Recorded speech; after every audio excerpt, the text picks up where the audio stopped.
ಕೂಲಿ ಕೆಲಸಕ್ಕೆ ಹೋಗ್ತಾನೆ. ಯಾವ ಕೆಲಸ ಸಿಗುತ್ತೋ ಆ ಕೆಲಸ ಮಾಡಿ ಬೇರೆ ಕಡೆ ಕೆಲಸ ಮಾಡಿ ಬಂದು ಅಥವಾ ಖರ್ಚು ವೆಚ್ಚಕ್ಕೆಲ್ಲ ಏನು ಮಾಡ್ತೀರಾ? ಮಕ್ಕಳ ಖರ್ಚು ವೆಚ್ಚಕ್ಕೆಲ್ಲ? ಸರ್ ಎಸ್, ನಮಸ್ಕಾರ. ವೆಲ್ಕಮ್ ಮುಸ್ಸಂಜೆ ಮಾತು ಕಾರ್ಯಕ್ರಮಕ್ಕೆ ಸ್ವಾಗತ. ಒನ್ಸ್ ಅಗೇನ್ ಮೊದಲ ಒಂದು ಕಾರ್ಯಕ್ರಮ ಅಂತ ಹೇಳ್ಬೋದು ಮುಸ್ಸಂಜೆ ಮಾತು ಒಂದು ಯೂಟ್ಯೂಬ್ ಚಾನಲಲ್ಲಿ ಫಸ್ಟ್ ಕಾರ್ಯಕ್ರಮನ ನಾವು ಈ ಒಂದು ಆಶ್ರಮದಲ್ಲಿ ಮಾಡ್ತಾ ಇದ್ದೀವಿ.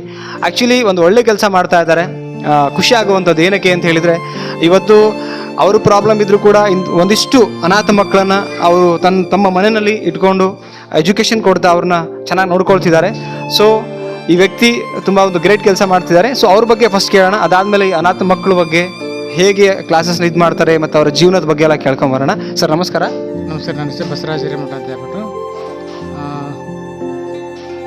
ಓಕೆ, ಬಸವರಾಜ್ ಅವರೇ, ಎಷ್ಟು ವರ್ಷದಿಂದ ಈ ಒಂದು ಆಶ್ರಮ ನಡೆಸ್ತಾ ಇದ್ದೀರಾ ನೀವು?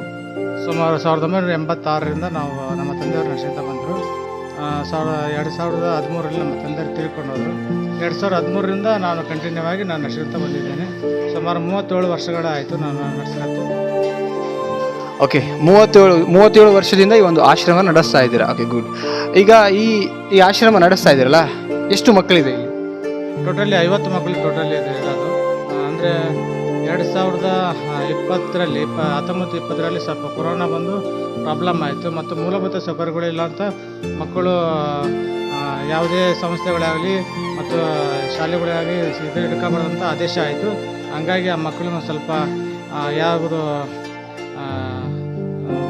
ಗೌರ್ಮೆಂಟ್ ಇದು ಚಿಲ್ಡ್ರನ್ ಇರುತ್ತಲ್ಲ ಅಲ್ಲಿ ಸೇರಿಸಿದ್ವಿ. ಕೆಲವನ್ನ ತಂದೆಯಲ್ಲಿ ಬಂತು, ತಾಯಿ ಅಂತಲ್ಲಿ ಬಿಟ್ವಿ, ತಾಯಿಲಿ ಬಂತು, ತಂದೆ ಅಂತಲ್ಲಿ ಬಿಟ್ವಿ. ಎರಡೂ ಇಲ್ಲ ಅಂತ ಮಕ್ಕಳನ್ನ ಗೌರ್ಮೆಂಟ್ಗೆ ಹ್ಯಾಂಡ್ ಓವರ್ ಮಾಡಿ.